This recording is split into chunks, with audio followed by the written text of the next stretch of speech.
Encerra a antiga dispensação e abre a nova dispensação, né? Do último livro de Malaquias, do último livro do Antigo Testamento, que é Malaquias, a João Batista, foram 400 anos de silêncio. Então Deus volta a falar com o seu povo através do profeta João Batista. Qual é a mensagem de João Batista para mim e para você? Qual é a mensagem desse grande profeta de Deus para mim e para você? Olha o versículo 3 para nós começarmos e deixa a sua Bíblia aberta, que a gente vai estar olhando alguns versículos. Olha o versículo 3, o que diz? Ele percorreu toda a região próxima ao Jordão, pregando o batismo de arrependimento para o perdão dos pecados. Então, o que João Batista está pregando aqui? Arrependimento. Não há perdão sem arrependimento. Não há salvação sem arrependimento. Não há salvação sem convicção de pecado. Nós precisamos pedir perdão a Deus, amém? Mas para pedir perdão a Deus, nós temos que tomar essa convicção de pecado. Não adianta nada eu dobrar meu joelho e começar a chorar e falar: Deus, me perdoa, me perdoa. De quê? Ah, não sei, eu acho que não fiz nada não, mas está todo mundo pedindo perdão. Não, me perdoa, me perdoa. Não. Eu tenho que ser tomado de convicção de pecado. Eu tenho que entender que eu sou um pecador. Porque se nós não percebemos que somos pecadores, também não vamos perceber a necessidade de pedir perdão.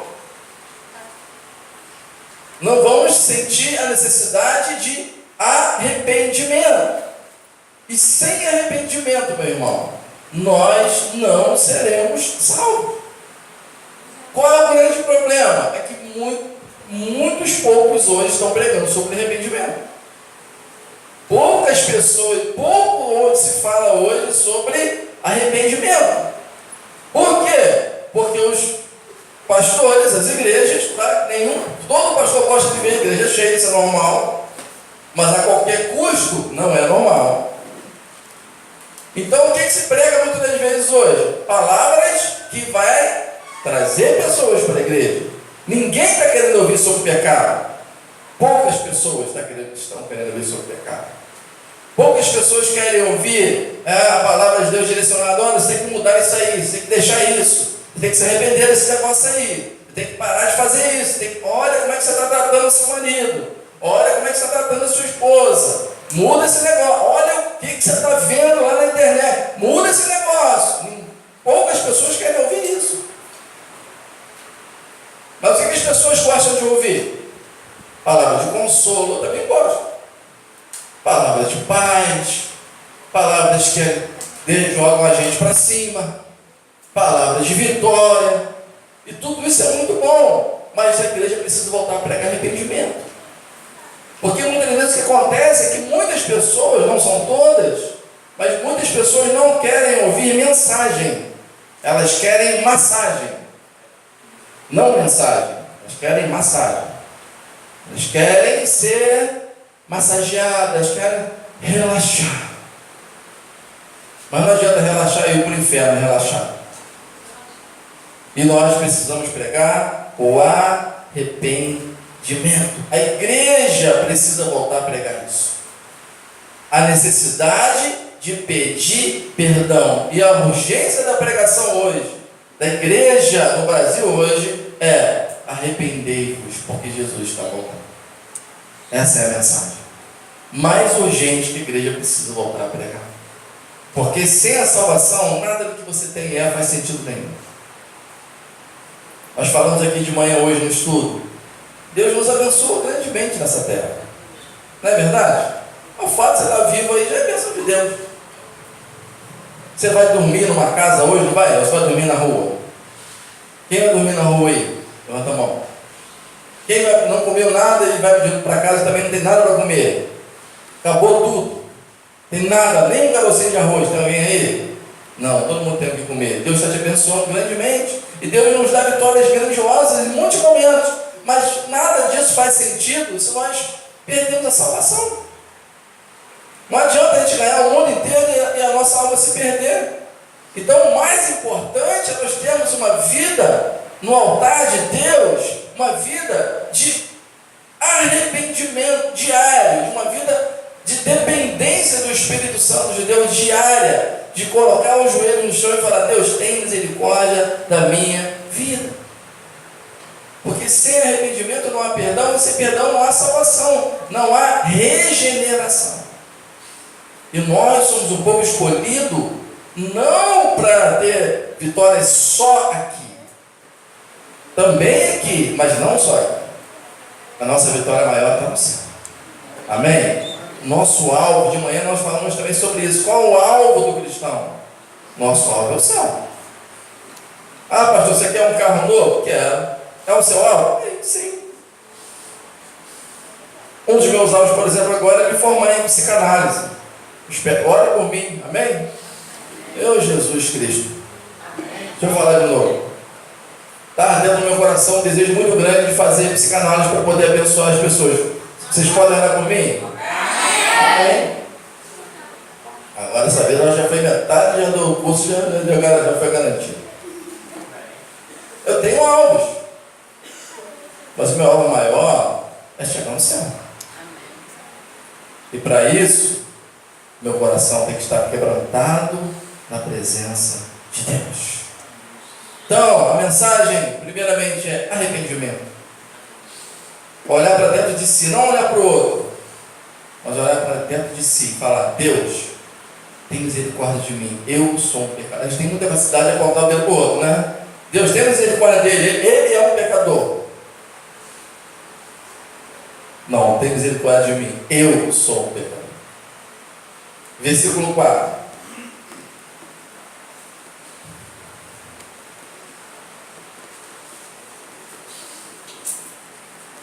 Como está escrito no livro das palavras de Isaías, o profeta: voz do que clama no deserto, preparem um caminho para o Senhor, façam veredas retas para Ele. Preparar o caminho para o Senhor, preparar o caminho para o mover de Deus. Que caminho é esse? É a nossa vida. Preparar a nossa vida para a manifestação do Espírito Santo de Deus. A igreja precisa estar preparada para o mover do Espírito Santo. Eu e você precisamos estar preparados para o mover do Espírito Santo. Nós precisamos preparar o caminho para que Jesus possa agir em nós e através de nós. Preparar o caminho. Mas que caminho é esse? Olha o versículo 5. Todo o vale será aterrado e todas as montanhas e colinas niveladas. As estradas tortuosas serão endireitadas e os caminhos acidentados aplanados. Então, primeiramente, os vales serão aterrados. O que é isso? Todo buraco dentro do seu coração, toda lacuna, tudo que está aqui partido dentro do seu coração, isso tem que ser restaurado. Às vezes tem uma lacuna, um buraco dentro da nossa alma. Tudo tem que ser restaurado. Às vezes a mágoa, a tristeza, o pecado, as sujeiras que vão se acumulando dentro do nosso coração, isso às vezes vem como uma bomba e começa a fazer buraco dentro da nossa alma. Isso tudo tem que ser tapado. Isso tudo tem que ser restaurado. As nossas ações e reações precisam ser ações e reações cristãs. O nosso falar, o nosso agir, o nosso testemunho de vida tem que ser testemunho cristão. O nosso coração precisa estar preparado para o mover do Espírito Santo de Deus na nossa vida. Sem vazio, sem lacuna, sem buraco, sem sujeira. Nós temos que preparar esse caminho, orando, jejuando, fugindo do mau caminho, buscando santidade, lutando para ter uma vida no altar de Deus, para que Deus possa atuar em nossas vidas e que nós possamos trilhar o caminho da salvação. Então nós temos que restaurar esses buracos na nossa vida. 2, nivelados, ou seja, toda a arrogância, todo o orgulho, toda a prepotência, tudo isso tem que ser nivelado, tem que ser cortado da nossa vida. para que nós possamos ter uma vida onde Deus possa nos abençoar. Coração quebrantado, meu irmão. Há uma urgência, uma necessidade de nós começarmos a observar isso. Coração quebrantado, o que Davi fala? Coração quebrantado e contrito, tu não, quando Davi fala para Deus, tu não rejeitarás. Nós não podemos ter uma vida de orgulho, nós temos que ter uma vida de coração quebrantado. Porque só com o coração quebrantado que nós vamos provar do mover de Deus. Tenho certeza que Deus tem grandes coisas para mim e para você. Mas muitas das vezes nós não recebemos porque nós ainda não quebrantamos o nosso coração. Eu me lembro do que aconteceu com Maria, a menina Maria, quando o anjo aparece para ela e fala do que estava para acontecer com ela. Ela não foi forçada, ela não foi obrigada, mas ela falou: seja feita, eu sou a tua serva, eis-me aqui, minha tua serva, faça a tua vontade. Você observa que havia um plano soberano de Deus, mas esse plano passou pela obediência de uma menina, a menina Maria. Deus tem planos maravilhosos para mim e para você, mas esses planos passam pela nossa obediência, em ter uma vida no altar de Deus. E falando de coração quebrantado, meu irmão, nosso coração se endurece com muita facilidade. É ou não é? O nosso coração se endurece com muita facilidade, infelizmente. Quando eu falo nosso, é nosso mesmo. Eu também estou nessa também, porque você acabou de ver que minha própria esposa falou que eu sou estranho. Tá? Engrossando o caldo aí das fileiras que falam a mesma coisa também. Mas daqui a pouco ela vai ver que ela é estranha também. Já vai chegar no momento dela. Está sendo gravado, para que todas as nações, né, ouçam isso que eu vou estar falando. Da minha esposa. Nós julgamos as pessoas com base nas nossas verdades. Esse é que é o problema. Nós medimos as pessoas com a nossa própria régua. Essa é que é a verdade. E nós endurecemos o coração. Quem é o responsável pelas brigas? Quem é o responsável pelos divórcios? Quem é o responsável pelo rompimento do relacionamento? É a dureza de coração. Você começa a endurecer o seu coração. Exatamente por medir a pessoa com a sua própria regra. Ou seja, se fulano não tem a postura que eu julgo ser certa, se fulano não tem a mesma visão que eu tenho, a mesma visão de mundo que eu tenho, se fulano não tem o mesmo comportamento que eu, na minha verdade, é o comportamento certo, então fulano não serve para andar comigo. E eu começo então a endurecer o meu coração. E aí nós chegamos na parte do esquisito. Quando eu perguntei aí, quantas esposas acham, quando as mulheres casadas têm, vocês levantaram as mãos, você acha seu marido esquisito? Vocês falaram sim. Por que ele é esquisito? Alguém sabe dizer? Por que a sua esposa é esquisita? Por que a minha também é? Está do lado.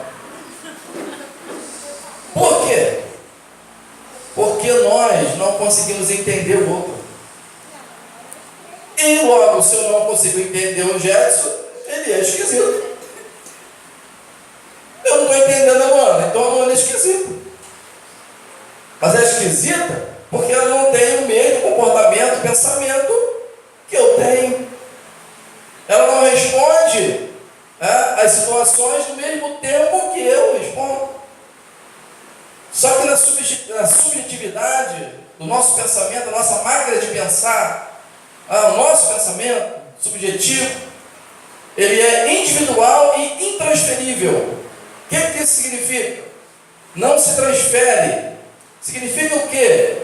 Que no máximo, depois de muita reflexão, depois de muita meditação, depois de muita análise, no máximo você vai conseguir se entender.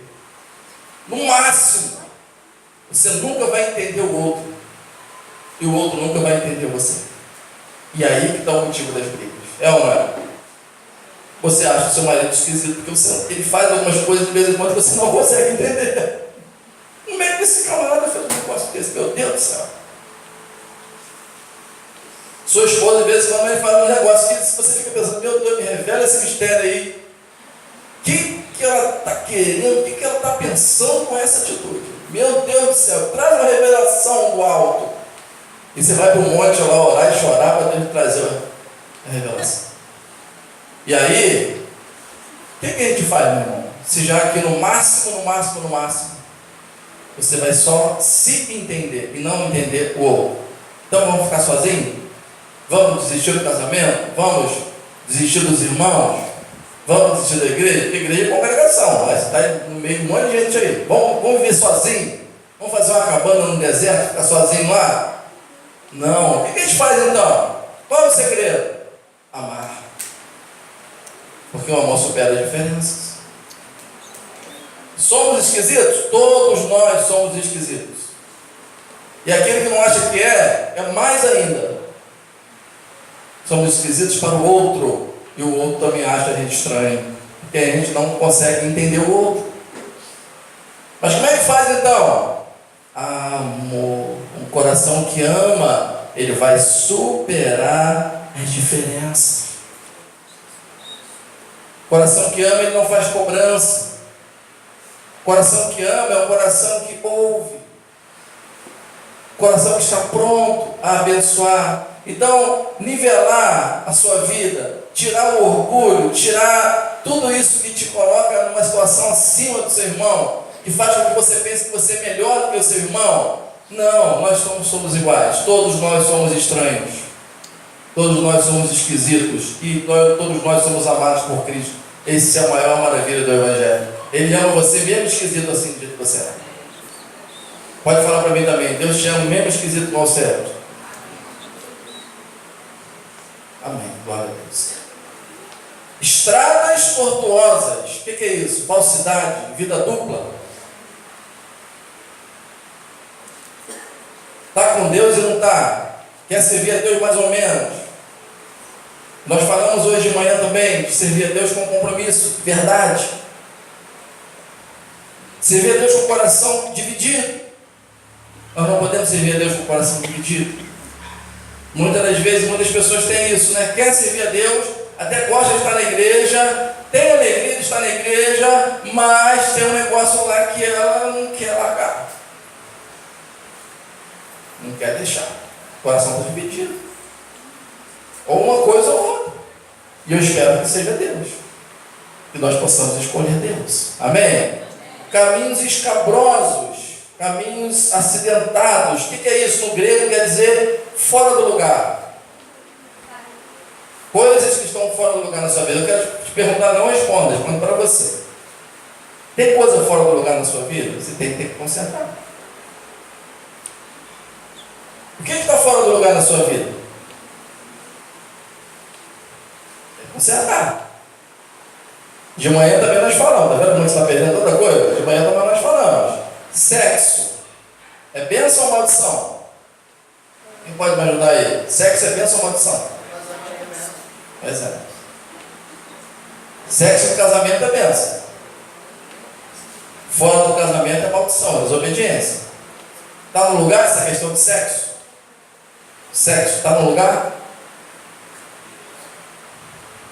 E outra coisa, uma coisa muito esquisita, ainda falando dessa questão. É uma coisa impressionante, uma coisa que prova, para mim é uma das maiores provas de que nós somos realmente estranhos e esquisitos. Quando você está namorando, tudo que você quer fazer é o quê? Fala para mim. Sexo. Depois que você casa, parece que você não quer mais. Está rindo porque você sabe que é verdade. É dor de cabeça que a menina fica, é resfriado, é cansaço, é uma coisa louca. Você já reparou que depois de casado não tem mais beijo? Já reparou isso? Quando você namorava, lembra das beijocas que você dava com o seu namorado? Chapava aquele beijão. E depois de anos, não tem mais beijo. De vez em quando dá aquela bitoquinha sem vergonha, que não chega nem a encostar direito na boca. É verdade ou não é, gente? É. Isso é, para mim, uma das maiores provas de quando nós somos estranhos. Porque quando não pode, a gente quer o que não pode. Quando pode, a gente começa a deixar de lado. Você está rindo porque você sabe que é verdade. Então, sexo fora do casamento é maldição, mas dentro do casamento tem que ter. Porque sexo, casamento sem sexo, é um casamento em desobediência. A não ser, né, que o abençoado lá já esteja com problema, né, tudo mais. Mas, não havendo problema e não tendo sexo é desobediência.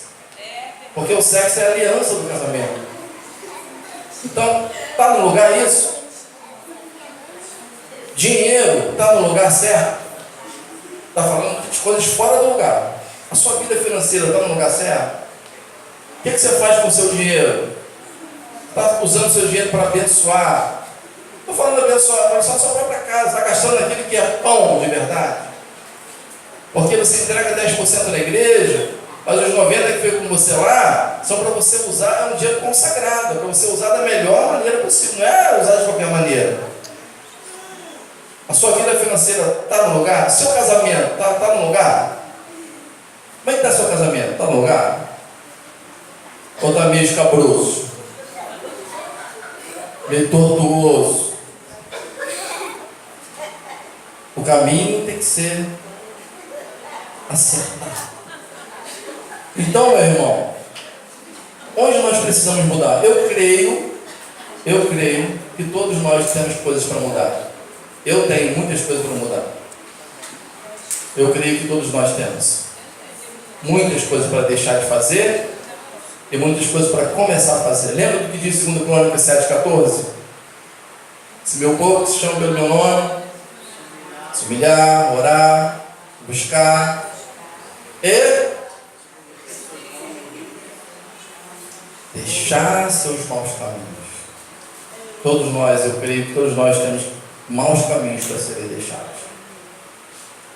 Todos nós, e eu me incluo nisso também.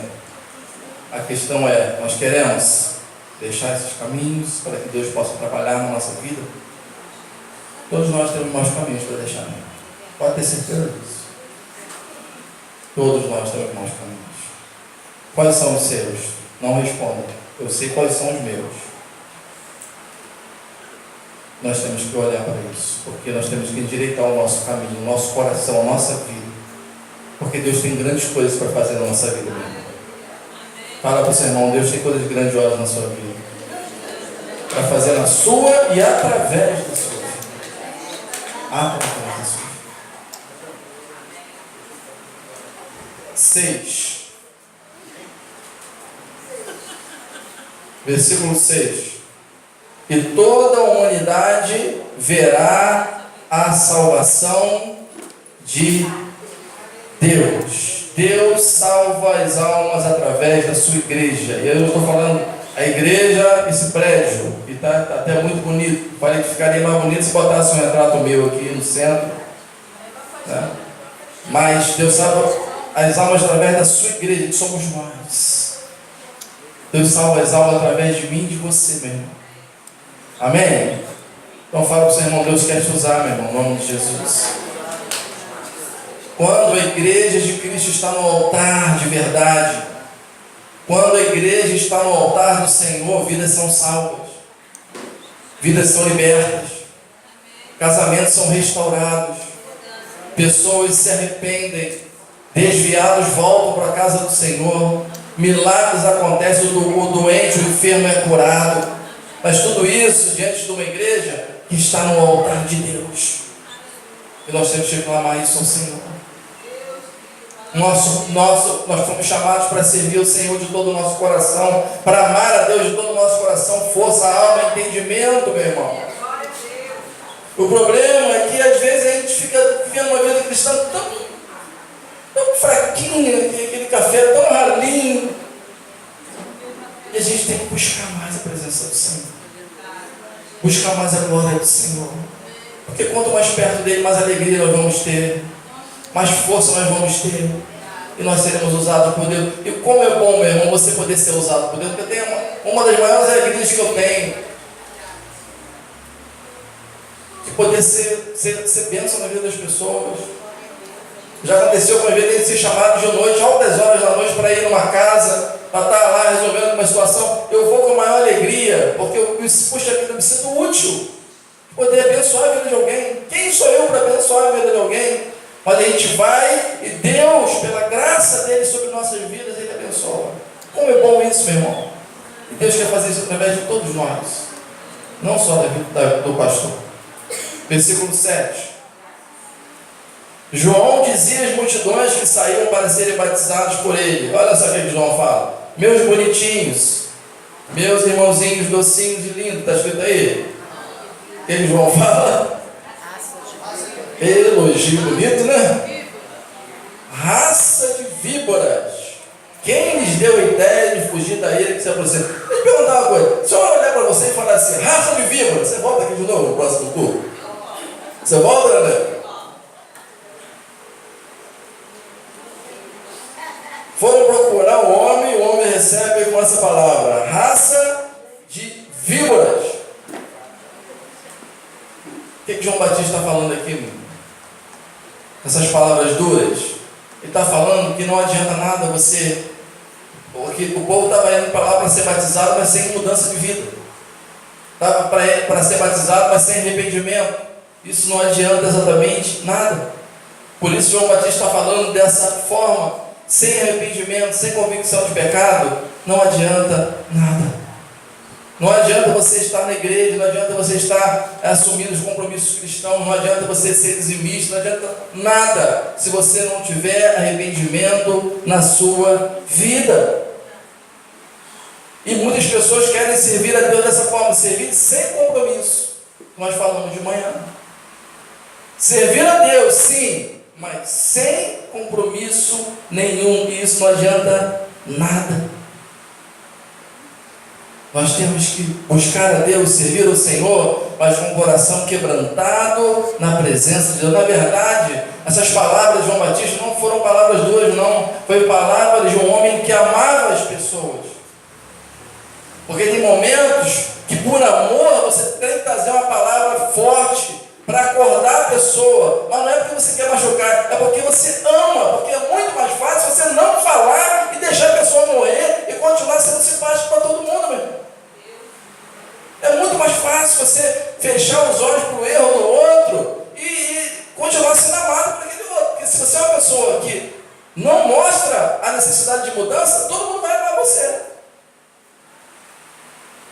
Então aquela palavra dura, raça de víboras, na verdade, por trás dessas palavras, estava um coração que estava chorando por aquelas pessoas, porque ele estava percebendo que aquelas pessoas estavam sendo enganadas pelo próprio coração. Eles estavam querendo o batismo, estavam buscando, mas eles não estavam longe de Deus. E às vezes a pessoa está dentro da igreja, está na igreja há anos e anos, é membro, prega, é pastor, é bispo, é apóstolo, é patriarca, é semi-Jesus, hoje em dia tem quase isso, mas ainda não tem uma vida de arrependimento na presença de Deus. Porque quem vai para o céu é crente remido e lavado pelo sangue de Cristo, não é pastor, bispo e apóstolo, não, é crente. Se o pastor for crente de verdade, ele vai para o céu, se não for, ele não vai não. Não é porque tem um colarinho aqui, ó, isso garante salvação, não. Então é vida de arrependimento. E a igreja que ama é uma igreja que prega a verdade. Mesmo que machuque, mas é para abençoar. A igreja que ama é a igreja que prega a verdade, mas não a verdade do pastor, mas a verdade.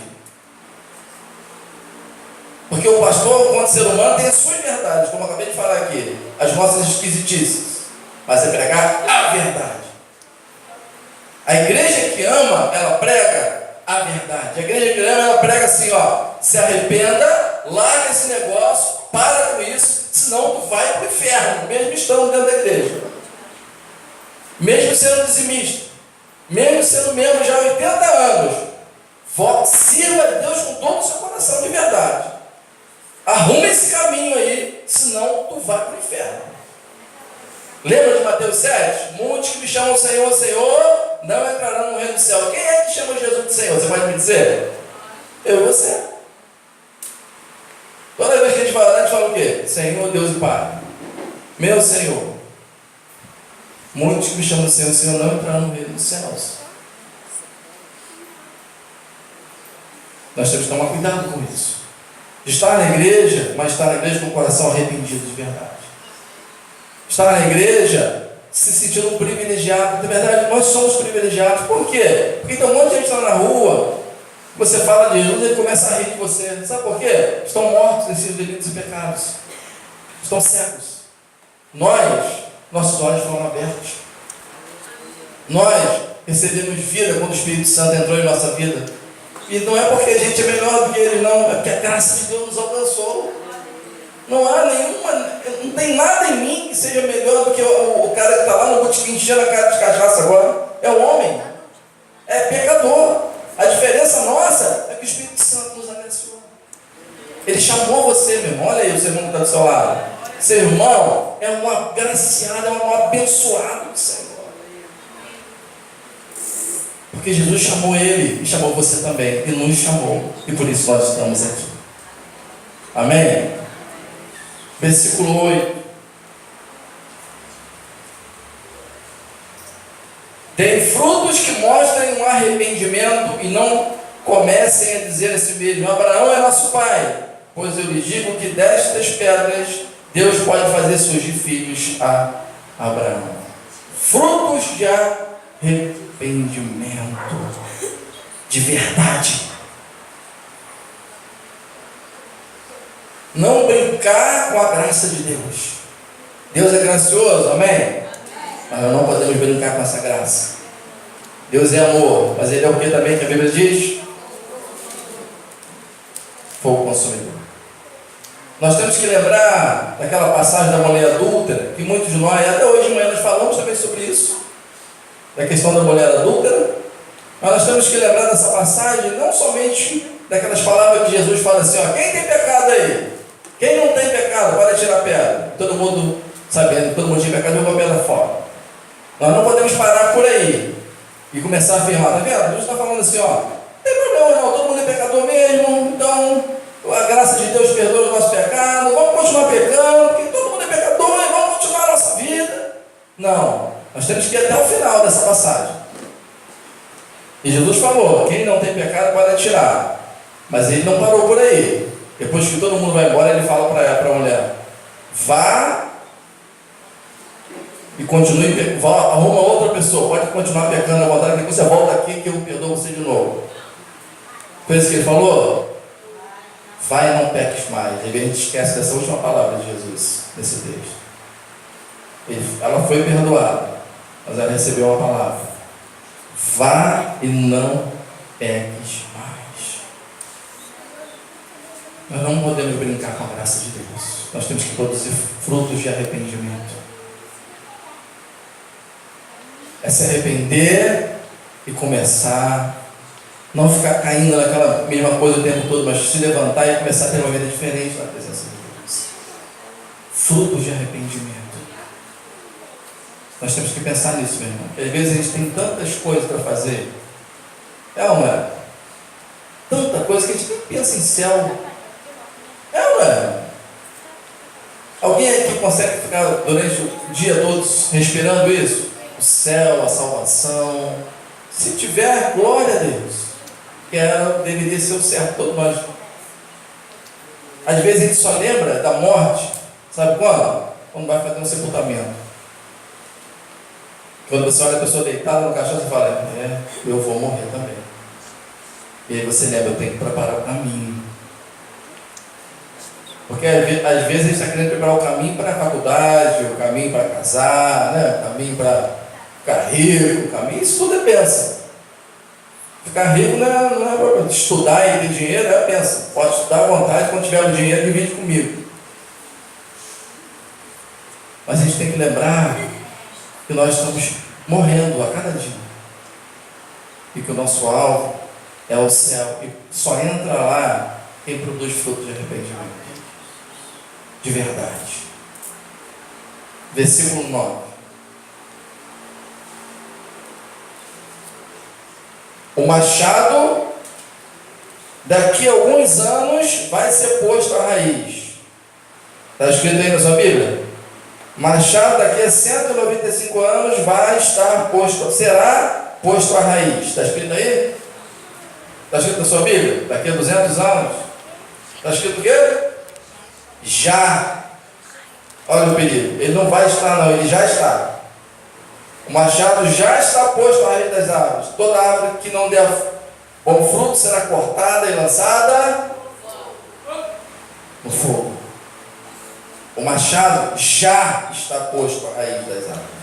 Você que gosta de planta, o que acontece com a planta quando você corta a raiz dela? O que acontece com ela? Morreu. Morre. Significa o que, meu irmão? Vida consagrada ao Senhor, vida de arrependimento, vida no altar. Você então vai receber vida. Vida de Deus. Vida dupla, caminho tortuoso, caminho escabroso. O machado está na raiz. E o machado está lá na raiz, não está no galho, não. Desce no galho, a árvore não ia morrer, não, mas ele está lá na raiz. E nós temos que tomar muito cuidado com isso. E ter uma vida no altar de Deus. Amém? Versículo 19 e 20. Nós estamos quase terminando já. Todavia, quando João repreendeu Herodes, o tetrarca, por causa de Herodias, mulher do próprio irmão de Herodes, e por todas as outras coisas demais que ele tinha feito, Herodes acrescentou a todas elas a de colocar João na prisão. João Batista denuncia o pecado de Herodes, que tomou a esposa do próprio irmão, Filipe, e ele então é lançado na prisão, de onde só vai sair para ser decapitado. Então agora nesse momento João está na prisão. Vamos ver como está João na prisão agora? João Batista nesse momento está preso. Aquele homem cheio de fé, cheio de certeza, aquele homem corajoso. Vamos ver agora como está o coração desse homem. Vamos ver como esse homem está se comportando dentro da cadeia, sabendo que de lá ele vai sair para ser decapitado. Para isso nós temos que ler dois textos para a gente entender o que está acontecendo com João nesse momento que ele está preso. Abra sua Bíblia em João 1, a partir do 29.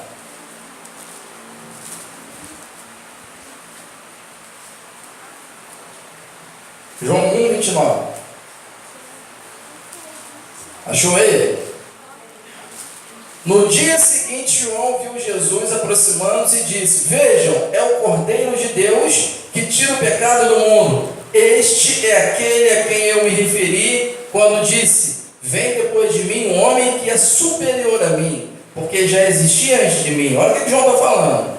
Eu mesmo não o conhecia, mas por isso é que vim batizando com água, para que ele viesse a ser revelado a Israel. Então João deu o seguinte testemunho. Olha só o testemunho dele: Eu vi o Espírito descer sobre os céus como pomba e permanecer sobre ele. Eu não teria reconhecido se aquele que me enviou para batizar com água não me tivesse dito: aquele que sobre quem você vira o Espírito descer e permanecer, esse é o que batiza com o Espírito Santo. Olha o versículo 14. Eu vi e testifico que este é o Filho de Deus. Olha o que João está dizendo no versículo 34. Eu vi e testifico que este é o Filho de Deus. Te pergunto, João Batista tem alguma dúvida acerca de quem é Jesus? Não. Ele tem alguma dúvida de que Jesus é o Filho de Deus? Não, porque ele está dizendo que ele viu. Ele testificou, ele tem certeza. O próprio Deus mostrou isso para ele. Mas agora João está preso. Você lembra que ele está preso agora? Agora ele está preso. Quando ele falou isso aqui, ele não estava. Agora ele está preso. Deprimido, angustiado, triste. sabendo que ia sair de lá para ser decapitado. Ele está preso nesse momento. Então, para a gente entender o coração do João, a gente vai ter que ler agora um outro texto. Mateus 11, versículo 1. Dá uma olhada em Mateus 11. Agora ele está preso.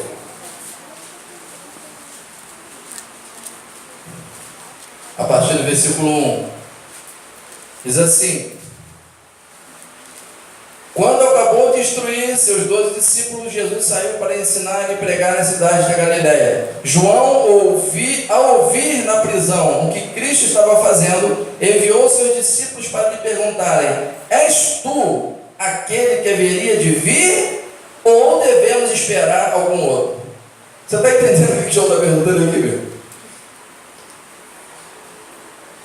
O que João falou lá no texto que nós acabamos de ler? Eu vi e testifico que este é o Filho de Deus. Ele viu. Ele não tem dúvida. Mas o que está dizendo nesse texto aqui, que agora ele está preso? Ele está dizendo: és tu aquele que haveria de vir mesmo? Ou a gente tem que esperar o outro? Está conseguindo entender o que está acontecendo agora no coração desse homem? De João Batista? Onde está a certeza desse homem? Aonde estão as certezas de João Batista? Ele agora começa a duvidar daquilo que tinha afirmado, que viu e testificou. Sabe o que isso mostra, meu irmão? A fragilidade humana. E o bonito é que a Bíblia não esconde isso dos seus personagens. A fragilidade humana. João Batista era feito do mesmo material que eu e você. Você tem intimidade com o seu irmão que está do seu lado aí? Quem tem intimidade, dá uma apertada no braço aí, assim, de leve. Você sentiu o que aí? Uma carne. É a mesma carne. Mesma carne. Nós somos de carne e osso. Nós temos as nossas fragilidades. Nós temos as nossas fraquezas. Você lembra de Elias, o grande profeta Elias, correndo para o deserto pedindo para morrer? Você lembra disso? O homem que orou, a chuva caiu, o homem que fez maravilhas, desafiou 450 profetas de Baal, brincou com os profetas, fez graça com os profetas. Grita mais alto, Baal deve estar viajando. E daqui a pouco ele vai para o deserto correndo de uma mulher. E ele nem viu a mulher, foi um recado que ele recebeu, de uma mulher. Ele sai do deserto chorando, pedindo a morte. Você lembra disso? Por quê, meu irmão? A fragilidade humana. E sabe o que acontece? Deus entende isso. Sabe quem que não entende? Eu e você. Deus entende a fragilidade humana. Sabe quem não entende? Nós. Que cismamos de acusar o outro. Que cismamos de julgar o outro. Porque nós, como eu falei no início, não entendemos o outro. E o que nós fazemos quando vemos a pessoa fraca? Você não tem fé não? O que nós fazemos quando vemos uma pessoa que antes servia a Deus com força e agora está meio bambiando? Cadê o seu conhecimento? Você ensinou tanta gente, agora que chegou a sua vez, e aí? Meu irmão, são acusações de pessoas que não têm a sensibilidade de sentir a dor do outro. Porque, meu irmão, quando os problemas vêm, eles abalam a nossa estrutura de uma forma que nós nos encaixamos nisso aqui, ficamos angustiados. Dependendo da situação, nós ficamos desanimados. Dependendo do problema, nós entramos numa noite escura da alma. E isso acontece com todos nós, meu irmão. A depressão já foi chamada de o resfriado da alma. Por quê? Porque resfriado, quase todo mundo, uma hora ou outra, acaba pegando o resfriado. Angústia é uma coisa que todos nós passamos uma hora ou outra. O problema é que quando é com a gente pede misericórdia, mas quando é com o outro, a gente quer acusar, e julgar, e cobrar a fé da pessoa que está sofrendo. Mas Deus não faz isso. Nós precisamos aprender a ter mais misericórdia uns aos outros.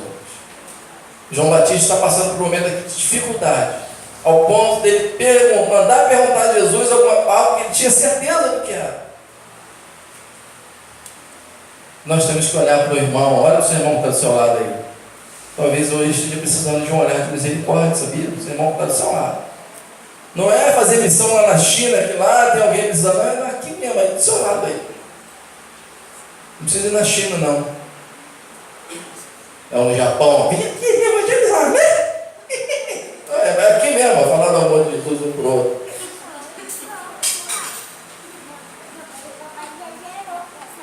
Tem irmãos precisando de um olhar de misericórdia, de um olhar compreensivo. Tem irmãos entre nós que estão perdendo suas certezas, que estão com a fé abalada, e isso não é porque ele é menor, isso é porque nós somos seres humanos, nós somos carne e osso, e dependendo do problema que nós enfrentamos, nós ficamos exatamente assim, precisando de ajuda. Ficamos exatamente assim como João Batista, perde um pouco das certezas. Em 2 Coríntios 7,5, Paulo fala que está enfrentando conflitos externos e temores internos. O que é isso, meu irmão? É brabeza para tudo quanto é lado. Conflitos externos e temores internos é tempestade de fora para dentro e dentro para fora. Quem aguenta isso? Você está recebendo tempestade de fora para dentro, mas o seu interior também está um vendaval lá dentro. Quem aguenta um negócio desse?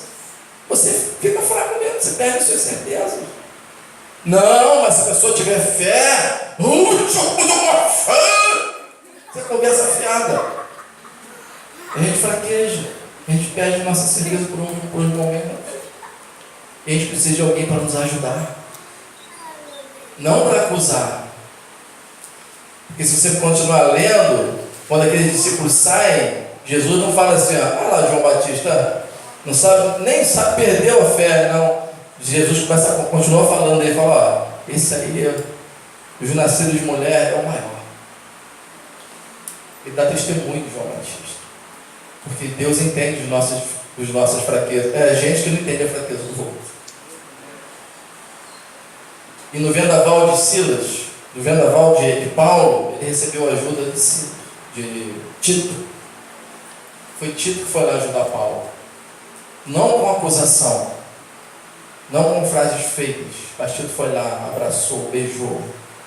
Já falei que isso aqui era o costume dos judeus, dos amigos, abraçar, beijar. E esse homem levou alegria, levou ânimo de novo para a vida de Paulo. E é isso que nós fomos chamados para fazer mesmo. Vai levar ânimo para o irmão que está aí. Não mais tribulação, mas ânimo. Alegria. Foi isso que Tito fez. Nos momentos de angústia da alma, meu irmão, das noites escuras da alma, nós precisamos olhar uns aos outros com um olhar de misericórdia. Nós precisamos aprender tudo que a pessoa quer. Ela não quer frases feitas, ela não quer soluções práticas, ela quer ser ouvida e abraçada. É tudo que ela quer, ser ouvida, apenas ouvida. A gente, em cima de querer falar e mostrar a solução, parece que às vezes a gente acha que é Deus, para tudo a gente tem uma solução. Não, meu irmão, lembra que você no máximo consegue só assim entender. Como é que você vai dar a solução para alguém que você não entende? Você precisa ser ouvida. E ouvir uma pessoa é um gesto profundo de amor. Sabia disso? Primeiro que hoje em dia quase ninguém tem tempo para ouvir ninguém, não é? Por que volta e meia você vai parar lá no analista? Porque lá você paga e o cara te ouve 1 hora. Em casa ninguém quer te ouvir em 10 minutos. Começa a ouvir e quer falar. Uma das coisas que eu tenho procurado fazer, tem lugares que eu vou, né, que eu vou visitar alguém que está passando por dificuldade, a pessoa fala quase 2 horas, eu não falo uma palavra, eu fico só ouvindo. Só ouvindo. E a pessoa depois começa a ficar leve. E eu tenho certeza que muitos devem falar assim, esse pastor é bom mesmo, hein? E eu não fiz nada, eu só ouvi. E é o que acontece às vezes com muitos analistas também. Você vai, paga, senta lá, fala, aquilo vai sair no seu coração vai aliviando, Vai botando tudo para fora porque o seu marido não tem paciência para te ouvir, seu irmão não quer te ouvir também, ninguém quer te ouvir. Você vai lá, paga, fala, dá uma hora, sai lá e fala, rapaz, mas que psicólogo bom, rapaz. Esse psicólogo é abençoado. E às vezes o cara não falou nada, só ouviu. Mas ninguém quer te ouvir, então tem que pagar o cara para te ouvir. Então, ouvir é um gesto de amor, sabe por quê? Porque demanda tempo e energia. E tempo e energia é o que você tem de mais precioso na sua vida. O que você tem de mais precioso na sua vida? É o seu tempo e a sua energia. E para ouvir alguém, precisa doar o seu tempo e a sua energia. Por isso, ouvir alguém é um ato profundo de amor. O que é que nós queremos fazer muitas das vezes? Fulano, eu queria conversar com você porque está acontecendo isso. Não, mas se você fazer isso, em nome de Jesus. Amém. Vamos. Próximo.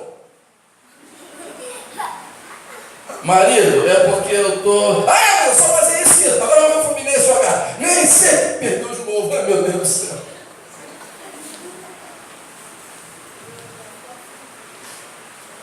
Muitas vezes a gente não quer ouvir a pessoa.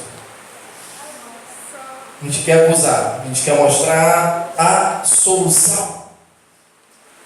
Mas, meu irmão, todos nós passamos por um momento de João Batista, que a gente perde um pouco das nossas certezas. E nesse momento, tudo que a gente não precisa é de um abençoado que está apontando o dedo na nossa cara, dizendo que a gente tem que ter mais fé. A gente não precisa disso. A gente precisa de pessoas que olhem para a gente com misericórdia, com empatia, dizendo assim: eu estou com você, eu quero chorar junto com você. Sabe por quê, meu? Porque às vezes o que é chuvisco para você é tempestade para o outro, exatamente porque a gente não entende um ou outro. Por isso que a gente não pode medir as pessoas com a própria régua. O que é chuvisco para você, para o outro é tempestade, e para ele é tempestade mesmo, e você tem que respeitar isso. Não, pastor, eu passei meu mesmo problema e venci isso rapidinho. Meu filho, mas você, o outro é o outro. Pastor, ela está tudo. Está chorando porque está com problema financeiro. Eu também estou feliz, né? Para você é um chuvisco, para o outro é tempestade. E aí? Você tem que respeitar isso. Senão a gente não vai chegar em lugar nenhum. E a gente não vai conseguir abençoar a vida do João Batista, dos Joãos que tem por aí. E chega a sua vez também. E você vai plantar misericórdia para colher o quê? Misericórdia.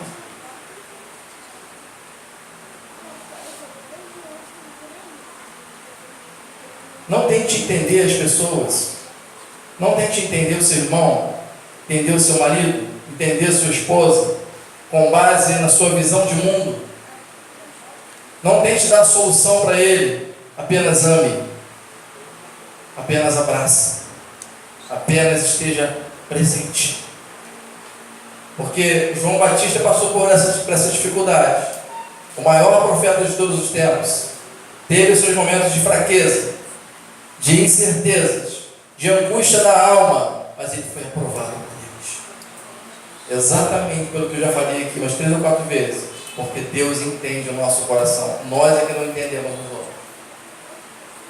Deus olha para a gente com misericórdia. Nós é que às vezes olhamos para o outro com acusação.